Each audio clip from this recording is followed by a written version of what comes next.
you know, good morning, mga Papi Idol. So, kumusta kayo mga Papi Idol? Ako nga pala si Sir Leo or si Papi Idol. At yun nga, bali susunduin ko ngayon si Johan, si Papi Junior. At biglang nag-pop up sa akin kasi catering po pala yung business ko. At for sure marami na namang mga masisipag na organizers at mga officers na nagpaplano ng reunion party this coming Burr months. So bibigay lang ako ng konting tips. Oo. Sa budgeting nyo sa mga event nyo. So kami kasi dito sa Lavoroso Catering, pag sinabing kunyari 200 pesos per head, sa totoong buhay talaga mga idol, ang 200 pesos ano lang yun, pack meal lang yun. Oo, pang pack meal lang siya. Kasi may mga friends tayo nga na nag-i-inquire dito. At ang ini-expect nila sa 200 pesos, may kasama ng catering setup, may kasama ng, pag sinabi kasing catering setup, it includes yung tables and chair setup, mga catering utensils mo, plates, glasses, spoon and fork, food warmers, yung buffet setup mo. So, hindi po kasi kasama yun. Oo. So, pag nag-budget kayo ng 200 per head, basic, very basic. Try mong bumili sa Mang Inasal or Chowking ng bento meal nila, ng pack meal nila. So, yun yung 200 per head na sinasabi natin. Oo. Pero pag may kasamang catering setup, iba po ang presyo natin. Oo. May mga ano po yan, may mga cost. Oo, kunyari, magpapa-set up ka ng stage setup. So kailangan mo ng stylist diyan, kailangan mo ng manpower diyan, kailangan mo ng mga items diyan na pang decoration. So may mga cost po yan. Magpapa-set up ka ng buffet table sa buffet area nyo. May mga food warmers kang kailangan dyan, skirting cloth, kailangan mo magbayad ng skirter or stylist para i-decor yung buffet table nyo na sinasabi. Kailangan mo ng mga food warmers dyan. Oo. Ngayon, iba po ang cost nun sa pagkain.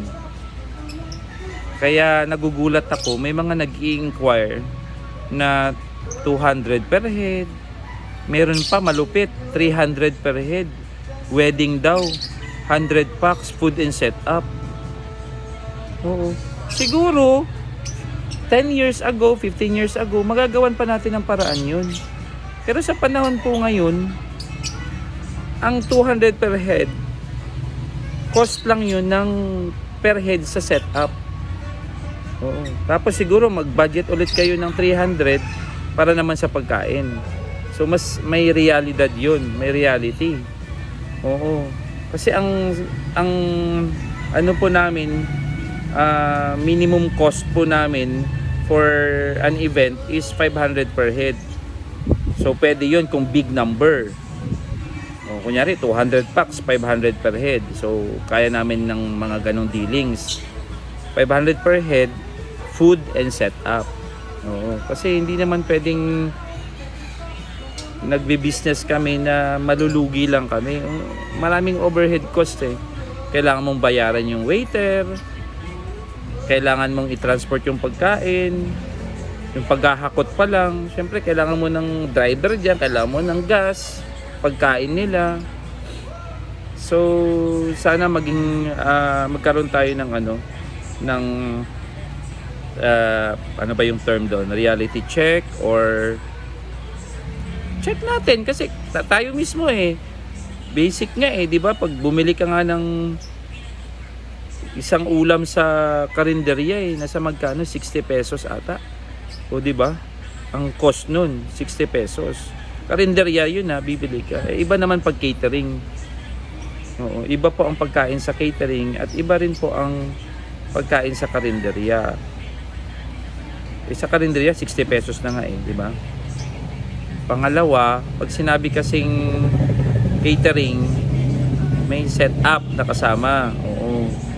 So, siguro doon sa mga nagbabudget ng 200 pesos per head, pwede ng pack million. So, may iso-survive naman natin yung event. Pero, wag na tayo mag-expect ng bonggang-bongga. Ibig sabihin, papak lang natin yung pagkain, i-deliver sa inyo, tapos i-distribute nyo. Oo. And then, siguro mag-alat na lang kayo ng other cost ulit for the rental cost ng tables and chairs. Oo. Ngayon, ang another advice po, pag mga event talaga na ganito, usually may mga planning tayo na ginagawa. Oo. So you plan ahead of time. Huwag nyong bibiglain yung event tapos mag-aalat lang kayo ng ganitong budget tapos i-stressin yung sarili nyo. So mahihirapan talaga kayo. Oo. So yun lang naman ang mga nakikita ko.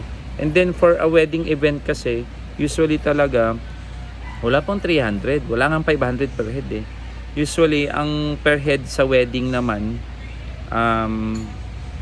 ang standard na sa 1-2 per head, kasi wedding yan. Oo. Hindi naman yan yung tipong naglagay ka lang ng lamesa dyan at ano. So, may mga ano yan, may mga requirements. So, sa mga nag-i-event po, or sa mga gustong magpakasal dyan, sa mga gustong mag-reunion dyan, maganda mag-check kayo or magtanong-tanong muna kayo bago kayo magbato ng presyo doon sa mga members nyo. Kasi para hindi kayo ma-stress, hindi kayo magugulat. Oo. Or kung gusto nyo naman magtipid, better na kayo na lang magluto. Kayo mamimili para alam nyo, mailalaro nyo yung pondo nyo dun lang sa yung kaya nyo. Oo. So, yun lang sa ngayon at sana nakapag-share po ako ng konting tips sa mga nagpaplano dyan ng reunion, party, or catering event these months. So, maraming salamat po and good morning, good morning.